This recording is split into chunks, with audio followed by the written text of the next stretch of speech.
Good morning. Good morning sir. आज जो हम लेसन पढ़ने जा रहे हैं वो है महाद्वीप व महासागर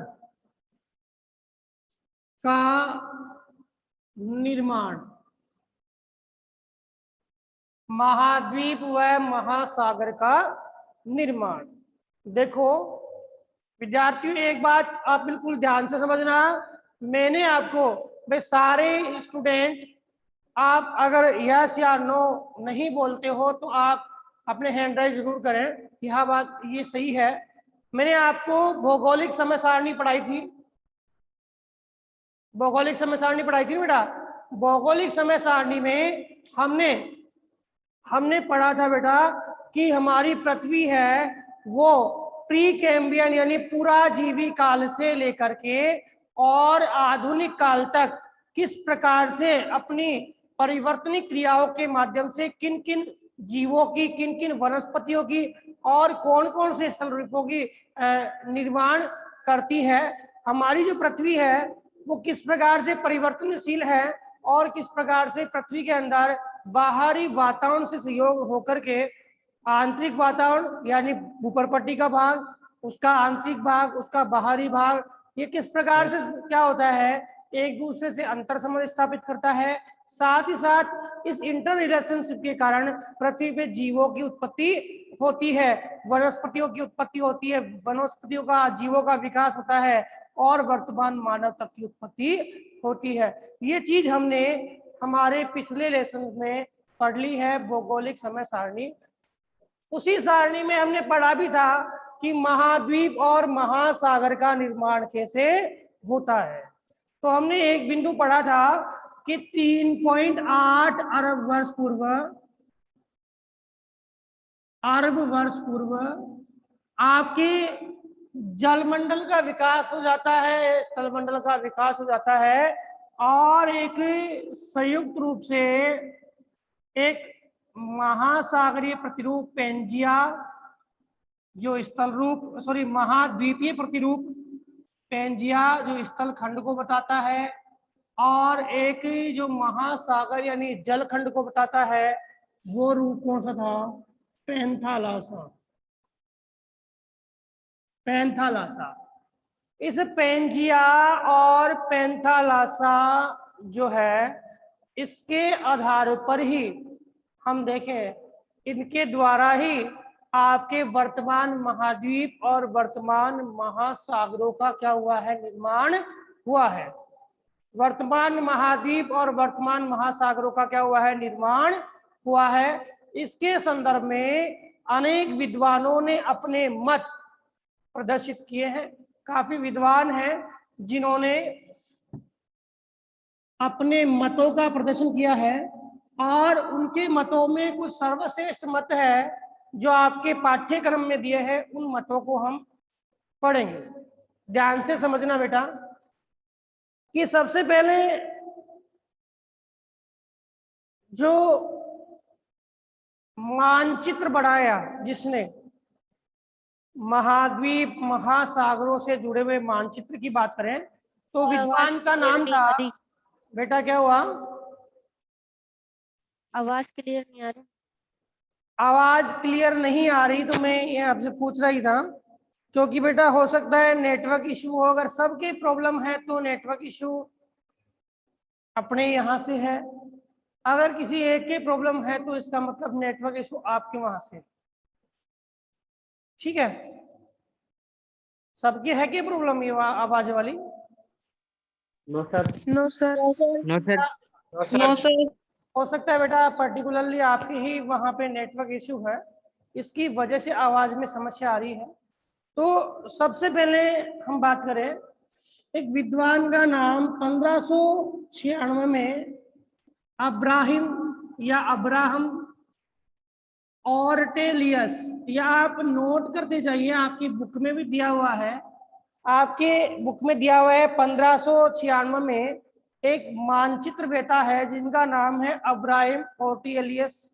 इन्होंने सबसे पहले आपके ये संभावना व्यक्त की और मानचित्र तैयार किया कि हमारी पृथ्वी के भाग है जो वर्तमान में जो महाद्वीप और महासागर है, पहले आपस में ये एक ही हुआ करते थे। अब्राहम ओर्टेलियस ने सबसे पहले क्या दी? संभावना दी।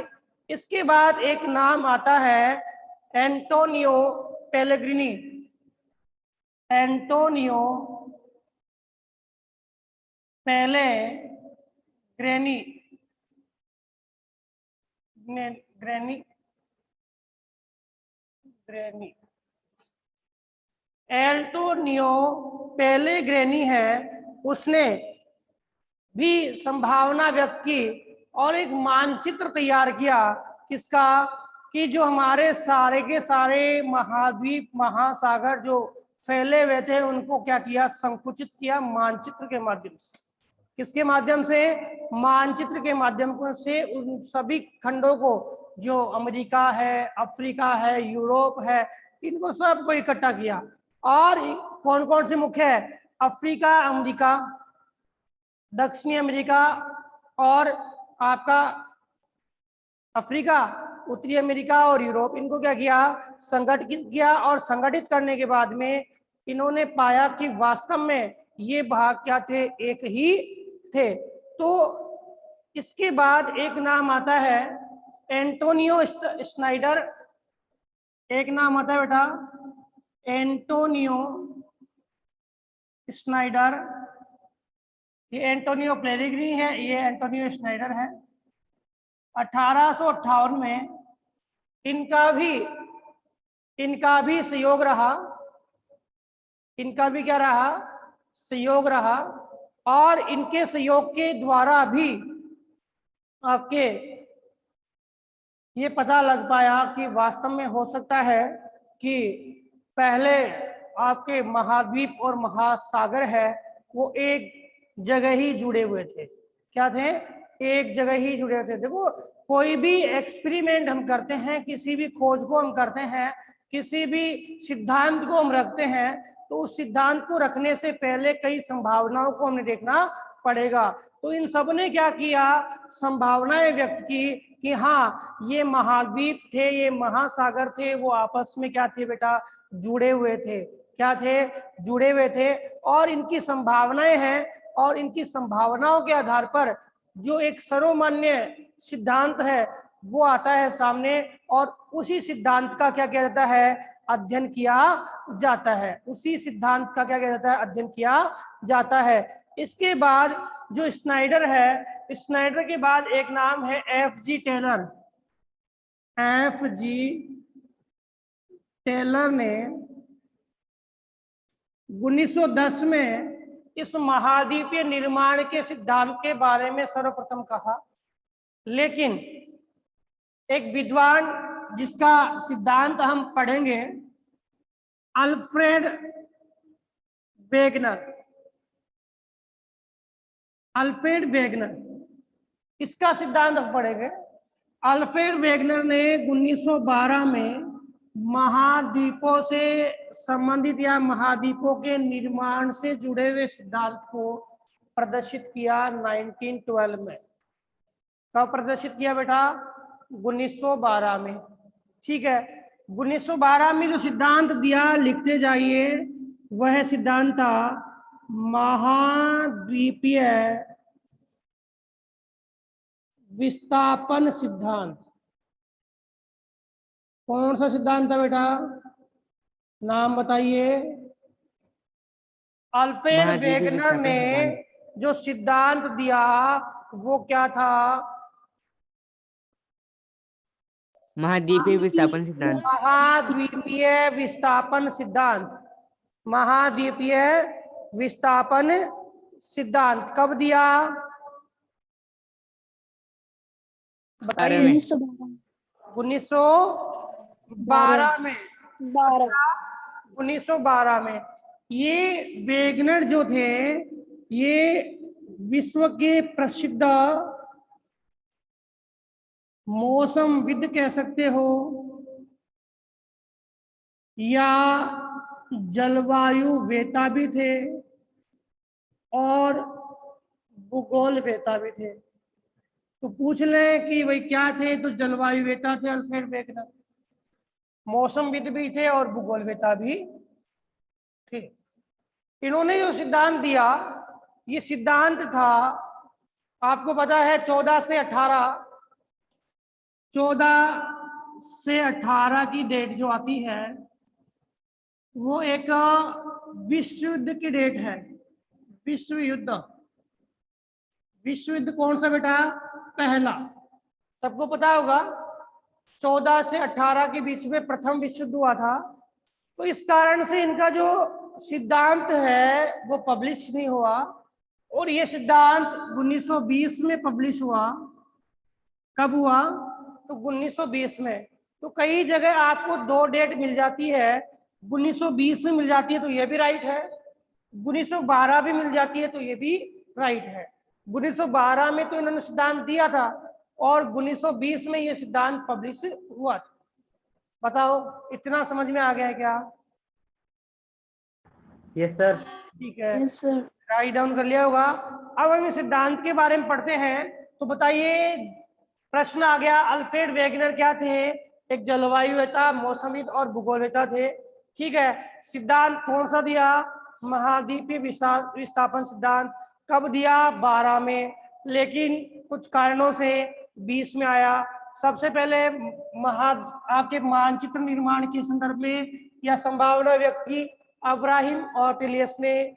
फिर एंटोनियो पेलेग्रिनी ने भी क्या किया? एक मानचित्र तैयार किया। इसके बाद एंटोनियो स्नाइडर ने 1858 में एक मानचित्र तैयार किया और इसके संदर्भ में बताया। इसके अलावा जो मत दिया सबसे पहले वो किसने दिया? एफ.जी. टेलर ने दिया। सर्वमान्य मत जो आपके सामने आता है वो अल्फ्रेड वेगनर का आता है। मत का नाम क्या है? महाद्वीपीय विस्थापन सिद्धांत।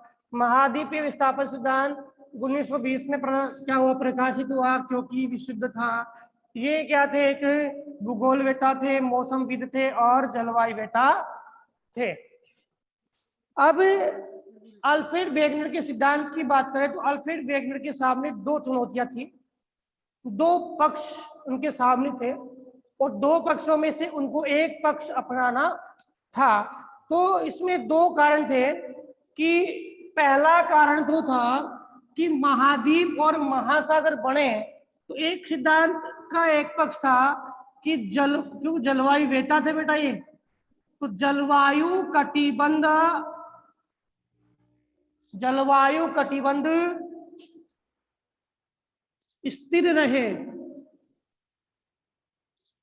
वह महाद्वीपों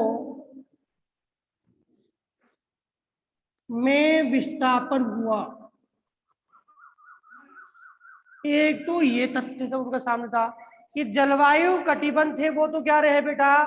स्थिर रहे, और महाद्वीपों में क्या हुआ? विस्थापन हुआ। एक था कि जलवायु कटिबंध है, जलवायु कटिबंध स्थानांतरित रहे, वह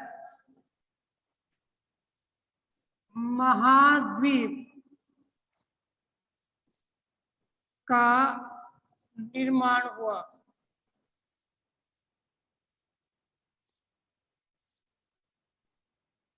दो बातें आपके सामने आती है, ठीक है, यानी जलवायु कटिबंध स्थिर रहे और महाद्वीपों का विस्थापन हुआ, जलवायु कटिबंध स्थानांतरित रहे और महाद्वीपों का निर्माण हुआ, यानी महाद्वीप जो थे वो कैसे रहे बेटा? स्थिर रहे। दोनों ही बातों को ध्यान में रखना। और कौन सा तथ्य उन्होंने अपने सिद्धांत में रखा? इसके सामने दो बातें सामने आई थी कि ये मान लो ये हमारी पृथ्वी का भाग है और इसमें जो हमारे महाद्वीपीय भाग है इसमें 0 डिग्री हम इसको मानते हैं, 0 degree, 23.5 degree, 66.5 degree, 90 degree south, 66.5 degree, 90 degree north. मेरी बात समझ में आ रही होगी? अब पहले ये जो भाग था ये पेंजिया यहाँ पर था, अभी बताएंगे डिटेल से कैसे कैसे विभाजित हुआ। तो ये भाग यहाँ पर था और ये भाग पहला बिंदु बोल रहा है कि जलवायु कटिबंध तो स्थिर रहे, मतलब एजिट रहा, और महाद्वीप टूटे और टूट करके महाद्वीप विपरीत दिशाओं में गए। एक तो ये वाली बात। दूसरी बात, जलवायु कटिबंध स्थानांतरित हो गए। जलवायु कटिबंध क्या हुए? स्थानांतरित हो गए, यानी आपके 0 डिग्री पर उष्ण कटिबंध नहीं रहा और 66.5 से ऊपर वाला शीत कटिबंध नहीं रहा। कहने का मतलब जलवायु कटिबंध स्थानांतरित हुए और आपके महाद्वीप क्या रहे? स्थिर रहे। यानी पहले से ही यहाँ पर महाद्वीप स्थित थे और जलवायु कटिबंध क्या एक दूसरे के विपरीत थे और वो क्या हुए? स्थानांतरित हुए। तो बताओ कौन सा मत सही मत है? क्या जलवायु कटिबंधों में स्थानांतरण हुआ या महाद्वीपों में विस्थापन हुआ? पहला वाला मत, दूसरा वाला मत। पहले वाले मत वाले हैंड रेज करें। पहले वाले मत वाले कि फर्स्ट जो बात सही थी या गलत थी? एक ही बच्चे का हैंड राइज हुआ है। सही था। सही थी तो मैंने बोला हैंड राइज कीजिए।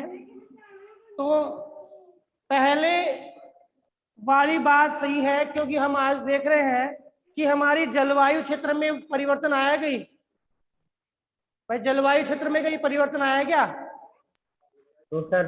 0 से 23 डिग्री पहले भी वही थी, आज भी वही है। 66.5 ध्रुव वही थे। बदलाव किसमें आया कि पहले पेंजिया यहाँ पे एक